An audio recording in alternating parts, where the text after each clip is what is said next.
جو مظلوم ہے اسے یہاں وہاں بھٹکنے کی ضرورت نہیں ہے، در در کی ٹھوکریں کھانے کی ضرورت نہیں ہے، سن لیجیے، کوٹ اور کچہریوں کے چکر لگانے کی ضرورت نہیں ہے، اس کا جو در ہے اللہ کا در ہے۔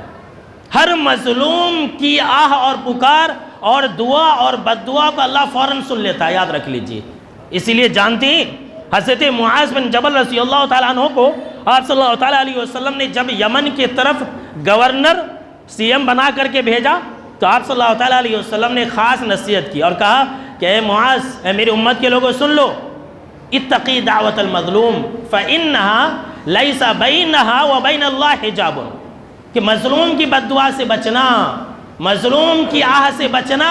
کیوں؟ اس لیے کہ مظلوم کی آہ، مظلوم کی بد دعا، مظلوم کی پکار اور اللہ کے درمیان میں کوئی آڑ اور کوئی پردہ نہیں ہوتی ہے۔ اللہ اکبر، کوئی چیز رکاوٹ ڈالنے والی نہیں ہوتی ہے۔ سن لیجئے، اللہ فوراً سن لیتا ہے۔ بلکہ ایک دوسری روایت ہے، بالکل ہی صحیح روایت ہے، کہ آپ صلی اللہ تعالیٰ علیہ وسلم نے فرمایا ہم کو اور آپ کو کہ اے میرے امت کے لوگوں، تو مظلوم کی بد دعا سے بچنا، اس لیے کہ جو مظلوم کی بد دعا ہوتی ہے، جو مظلوم کی آہ ہوتی ہے، یہ آسمان کے اوپر ایسی چڑھتی ہے جیسے کہ انگارہ، آگ کا انگارہ، آگ کی تیزی، آگ کا الاؤ کیسے دہکتا ہے، کیسے پھیلتا ہے، اسی طرح سے یہ مظلوم کی بد دعا اوپر جاتی ہے۔ تو اگر کوئی ہمارا حق مار لیا ہے، اگر کوئی ہمیں ستا رہا ہے، اگر کوئی ہمارے عزتوں کے ساتھ کھیلتا ہے، تو ہم اللہ کو کہیں، ادھر ادھر نہ جائیں، یہاں وہاں پنچایت کرانے کے لیے نہ جائیں، اللہ کے یہاں جائیں۔ اللہ ضرور بھی ضرور مظلوم کی پکار کو سنتا ہے۔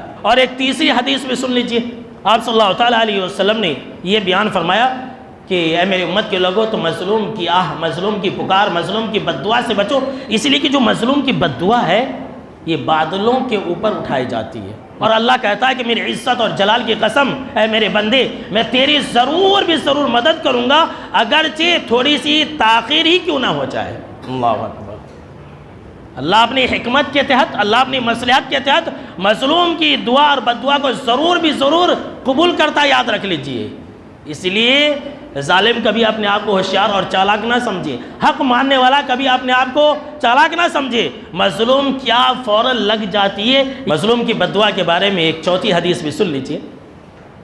آپ صلی اللہ تعالیٰ علیہ وسلم نے فرمایا کہ ثلاث دعوات مستجابات لا شک فیہن، تین دعائیں ایسی ہیں جس کی قبول ہونے میں کوئی ڈاؤٹ نہیں، کوئی شک نہیں، ہر حال میں ضرور بھی ضرور قبول کی جاتی ہے۔ اس میں سب سے پہلی جس چیز کا تذکرہ کیا آپ صلی اللہ تعالیٰ علیہ وسلم نے، وہ ہے دعوت المظلوم، مظلوم کی بد دعا۔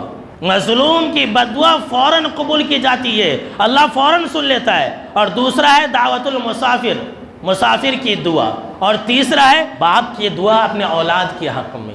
جی ہاں میرے بھائیوں، سفر کرتے ہیں، یہاں وہاں جاتے ہیں، گانے سنتے ہوئے جاتے ہیں، ہیڈ فون لگا لیتے ہیں، گانے سنتے ہوئے جاتے ہیں۔ سفر کے دوران جو گانے سنتا نا، یاد رکھ لیجئے اس کا ساتھی شیطان ہوتا ہے۔ یہ حدیث